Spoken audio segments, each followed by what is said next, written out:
All right, all right. So there's this dog with three legs walks into a restaurant, and the maitre d' says, "Yes, sir, may I help you?" And the dog says, "Yes, you can. I'm here for the three-course meal." Pause, of course. Welcome to Digital Daily for the 27th of June 2012. Let's get digital. Digital, I want to get digital. Can you hear my laptop dock? Oh, welcome. This is Wednesday, cruising towards the weekend. When it's Monday, we're nearly at Friday. When we're at Friday, it's nearly Monday again. I really have to start being either pessimistic, optimistic, or pretend pessimistic, or realistically optimistic. Got a lot for you on today's show, so enough of the crap, let's get stuck in. Trouser Snake baking your new home design? A slick new look for hacked phones. Major podcast news. Profiting from the cult of Mac. How to build an engaged audience.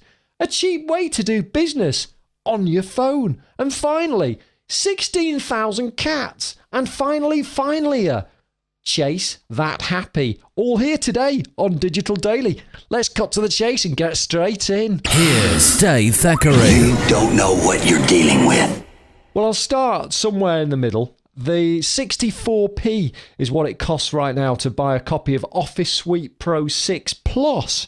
Got to remember the plus bit, very important, on Android. That's 93% off, and it's available at the Google Play Store for both UK and American types. So I'll have a link over at davethackray.com, the home of all news associated with Digital Daily, so don't forget to get over there. Feels a bit weird, actually, today, not having my headphones on, because I can hear all the echoes from around and about, and that's why I have to put my mouth so close to this big black pop filter, because otherwise all that atmospheric noise, the ambient noise, would permeate and get stuck in, and you wouldn't want that, I can imagine, because not really what we want. Anyway, I just realised that because I was talking to you with all the, I'm trying to get all structured and formatted to give you a teaser right at the very beginning about what's going on, and in the corner of my eye, I can see a video playing, and it's Katy Perry, because her new film, Part of Me, debuted yesterday in glorious Technicolor 3D, and it looked like it was coming from a shopping mall or something, and she had a pink carpet and a red dress on, and I'm not the world's biggest fashion knowledge expert, but pink and red don't, to me, seem to go together. But then neither does Katy Perry and a movie about herself. It's kind of narcissistic. I'm not quite sure how I feel about it. Pepsi have got this kind of world tour thing going on, and they were showcasing it. So they were screencasing? No, they were broadcasting. I should know this because this is a broadcast and words usually are my strong point. But they're broadcasting the sort of pre-show and interviews, and I think even Justine was there looking rather fetching, I have to say. Never been a big fan, but if ever there's been a star that's been made by the power of the internet, that's all right with me. We'll let her off. But this whole thing about Katy Perry, I mean, she's done some really catchy songs, yeah. But let's face it, you've seen Spice World and Moonwalker. A couple of catchy songs does not necessarily make a smash hit Hollywood movie. And, she had a bit of a dalliance. You may say married, I may say dalliance, with the guy who snogged up Alec Baldwin on Rock of Ages, which Kim Commando actually walked out of.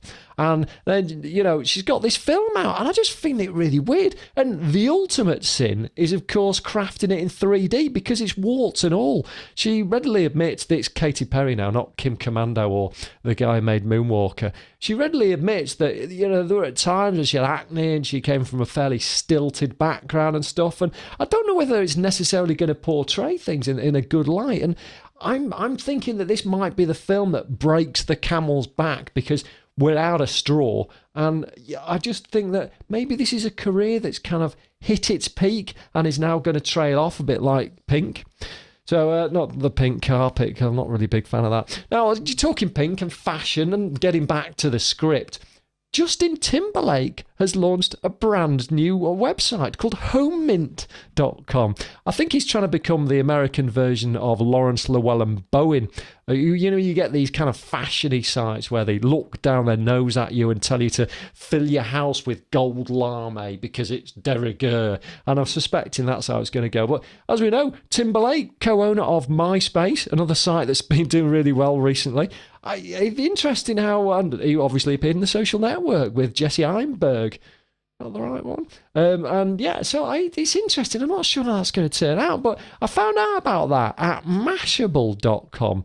That site with the very, very irritating Samsung advert right at the top that takes up most of the screen and, doffs its cap at usability, then kicks it frankly up the arse.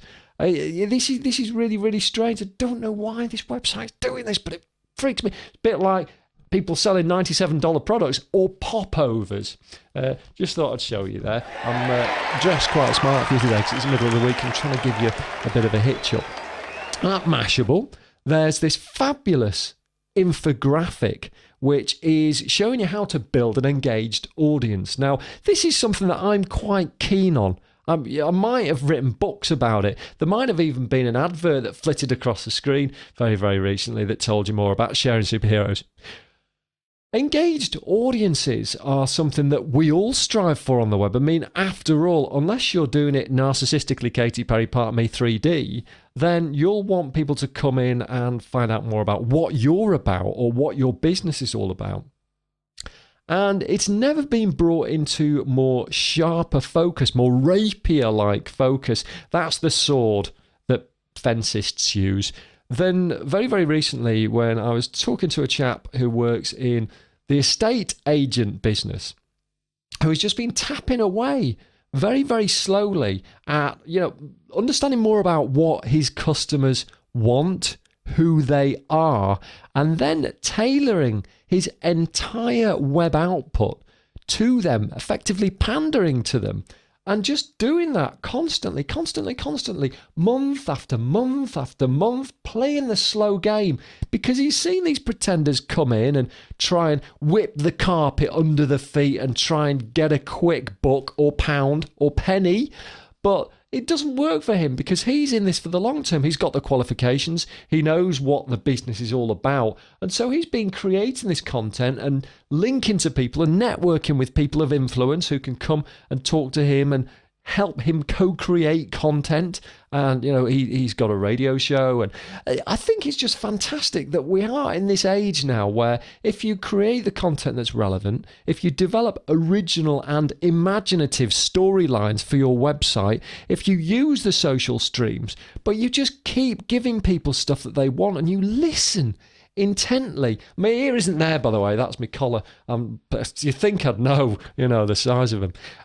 I think this is the most important thing that we should be doing right now, is establishing a hotbed of relevant content. I know Chris G,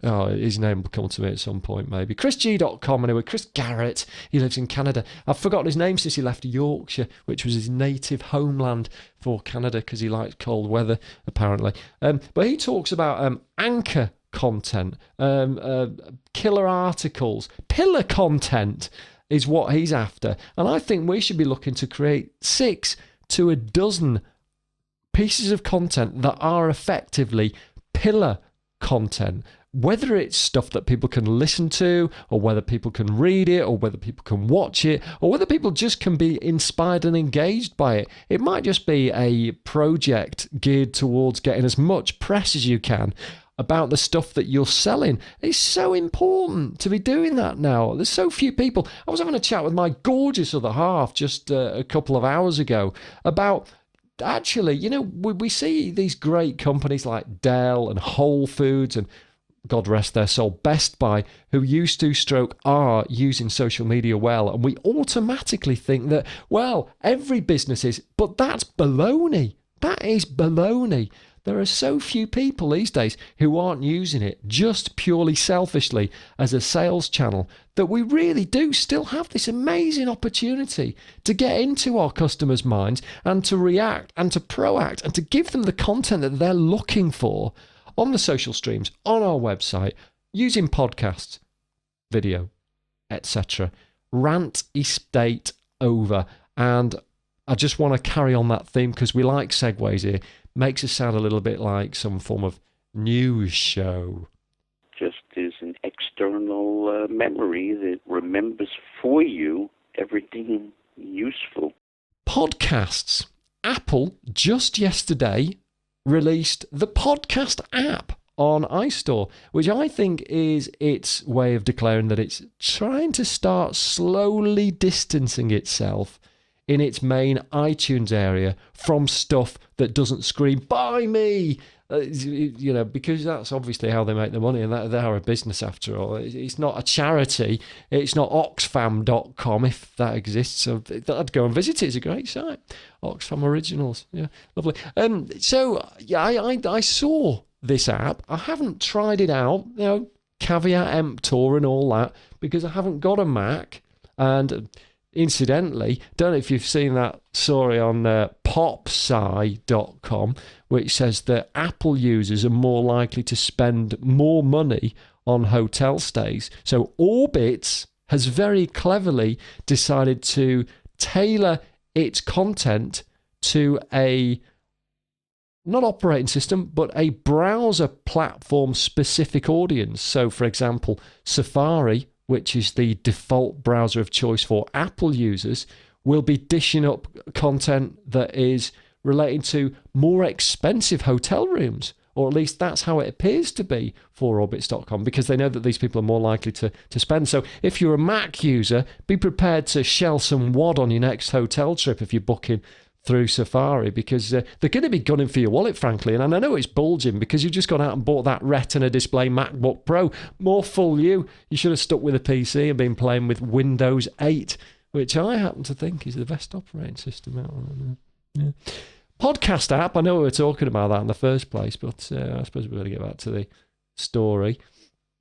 Story in the loosest sense. I'm not sure this is the right way to go because I'm not really a big fan of apps, and I've always said I'm more of an in-the-browser kind of guy, and any way you can get people into the browser, the better.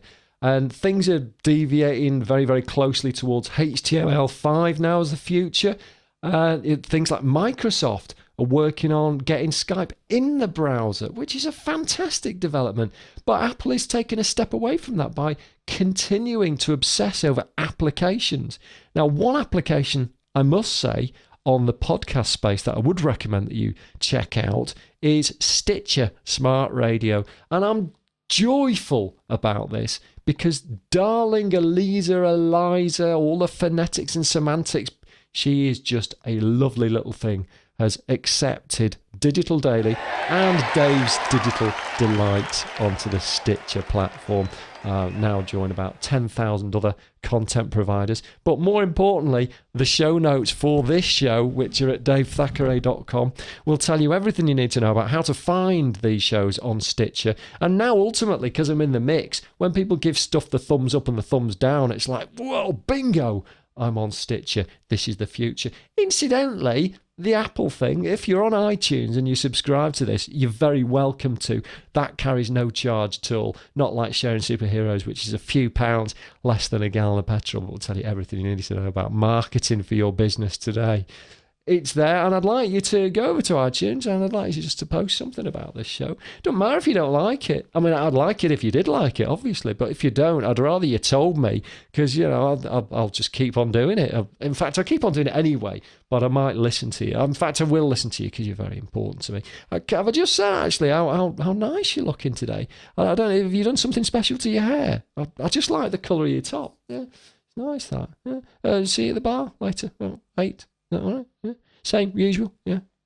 I wish you'd get off the absinthe, it's killing you. It really is. At least have it with ice. Don't even think that your mouth is full of this. And I wouldn't worry that the past tense of your plate contents might have sounded a little. At Keikumoku, we make animals pretty tasty. enjoy your night. Well, we've covered some ground today, but we've got plenty to go. You know, we've talked about podcasts. We've talked about profiting from the cult of Mac. We've talked about Trouser Snake and his Home Mint website. And what I said I was going to cover was this slick new look for hacked phones. Now, if you're not Apple and you're more of an open source kind of kid and you rock with the Android fanboys, then you'll be delighted to know that Cyanogen Mod has released it's the release candidate 9 for lots and lots of phones and tablet slates. Very excited about that. That's out now, and it features Ice Cream Sandwich. So if you've been itching to get your hands on this new iteration of the Android operating system, now you can. I've got it for me, Advent Vega, which is here, look, which is currently running Honey Ice. You'll not be able to see that. Look at all that sexy. I bet you wish that I could have switched the view to that whole show. I'll tell you what, lovely little bit of forehead, looks quite tanned, but I take that away and it's like the frowny face and the smiley face, isn't it, that you get? Zafrank was talking about that, actually, and you should, it was one of the stories. It's no coincidence that Zafrank is mentioned here. He has a video out on YouTube called Chase the Happy, where he talks about looking down poster tubes and switching between two people, and somebody all of a sudden has to change from a frowny face to a happy face, and it's at that point that he rolls around giggling, or one of his friends does or something. You should try it. Poster tubes are relatively inexpensive. If you don't want to go out to the post office and buy one, why don't you order a poster from postersforme.jp.net or whatever we're talking about then. Yeah, the hack phones thing. So Cyanogen Mod is a fantastic. You have to kind of have a basic understanding of how to root your phone to add this hacked ROM into the picture. But once you do, it's amazing. If you don't want to go down that route, and incidentally, Ice Cream Sandwich is the forerunner to the just announced Jelly Bean, which is the next iteration of the Android operating system. If you're not familiar with how Google does these things, in a small nutshell, about the size of an almond, every time they release a new version, they go the next letter down the alphabet, but all of the releases are related to candy, which is sweet, or sweet things, which are sweet things. So we've had Ice Cream Sandwich, we've had Froyo. That threw me a bit. I don't know American sweets, and with Google obviously being based in America, I'm sure somebody from America could illuminate us on that. But Google put these statues in their grounds, and they've just erected a Jelly Bean statuette, which is lovely. I think I must admit it's also good for sun cover as well, because it gets hot over there in the America, I've been told, and it's nice to have some shade so you can do stuff like that. We are nearing the end right now, I have to say. A couple of quite interesting stories to come. I was just going to hit you with this one though now. As part of the constant evolution of Digital Daily, I'm going to start using Evernote to capture everything that goes into the news list for every day's show. It's called Daily because it's out every day. And Evernote is great. I don't know if you tried it. I like to call it the remembering machine. And the reason I call it the remembering machine is because yesterday I had a fascinating interview with David Sarna from Evernote for Dummies. And I'm delighted there's a link here coming up to tell you that David Sarna will be on Dave's Digital Delights, which is available today. I don't know if I've got a speech impediment there. I seem to struggle. It's quite a big word for me. I seem to struggle with the word digital, rolling it around my mouth like a marble. He's a great guy. He knows lots of stuff. He's written 6 books. He's worked for Microsoft. And now he's splitting water to get the hydrogen out of it at this company called Woodall Tech. He is the mind. And the fact that he's written about Evernote is a real compliment to that platform, because he could have written about anything. I think he knows everything secretly. He doesn't let it on, but I know he certainly does. And so I urge you to listen to episode 3 of Dave's Digital Delights, because it is all about Evernote. And I think you'll learn an awful lot about why, if you're not already using Evernote, you should be. And if you're a developer, the opportunities to harness the Evernote API to develop some pretty spanking applications and to tailor it to your needs are stratospheric. So give that a shot. Now, I've only got a couple of things left. In fact, I lie. I've got one more thing left. Really interesting one, a fabulous and a really cozy way to finish the day over Digital Daily today. How many cats do you think it would take to recognize? Oh Christ, I've got that all wrong. This will be one of the bloopers, but I'm going to keep it in the show because I like to think I'm keeping this real, and it's starting to get really dark outside now. That's the metaphorical for my career in digital marketing. Guess how many computers it takes to recognize a cat? Now, I said at the top of the hour that what takes 16,000 cats, it's actually what take... Oh, Jesus. 16,000 computers. Oh, it's a total fail. This episode is through. We're through with this episode. I'm going to go back to Dancing with Katy Perry. It takes 16,000 computers to recognise a cat. A fitful experiment that was documented quite extensively in the New York Times yesterday. I was reading the New York Times as I was putting the finishing touches to a news website that I've been designing for a prominent client. Very exciting. Using Headway themes. A new one for me that I've previously been having a bit of a dabble with Genesis, but I have to say Headway themes, kids. If you want to design a custom website that makes your product go wow, that's an O in the middle. You want to try Headway Themes. It's great, and it's WordPress, and it's like you can drag blocks about and you basically visualize your site. You can draw it in Photoshop or whatever if you like, and then you just literally draw out the blocks, and you got marching ants, and you can put it there and everything. You can change all the templates every page, and it's great. And by the time you finish, you've got all the colors in there and everything works. You plug into, it's just amazing. I thought that was great. Tweet Dave with your digital insights at Dave Thackeray or email him at he@davethackeray.com. That's why I was on the New York Times website. It's not that I'm angling for a move to the Big Apple. I don't fancy it. I'm not really a city boy. Although if the money was right, obviously I'd try it out. 16,000 computers to recognise a cat. I want to know, A, where they got the room from, and I want to know, B, what kind of cheeky little amnesty they pulled to get 16,000 people to hike all the way over to their shop and just give their computers in, the cheeky little rascals. That is it for the 27th of June 2012 as far as Digital Daily goes, although your day has only just begun. Get in touch with me, as we've mentioned, Dave Thackeray on Twitter, or he@DaveThackeray.com on the emails. It's been a pleasure serving you today. Anything you want to know about digital, if you've got stories to share, if you want to jump on the show, very, very welcome. Can't wait to see you soon. Take it easy. Have a digital day.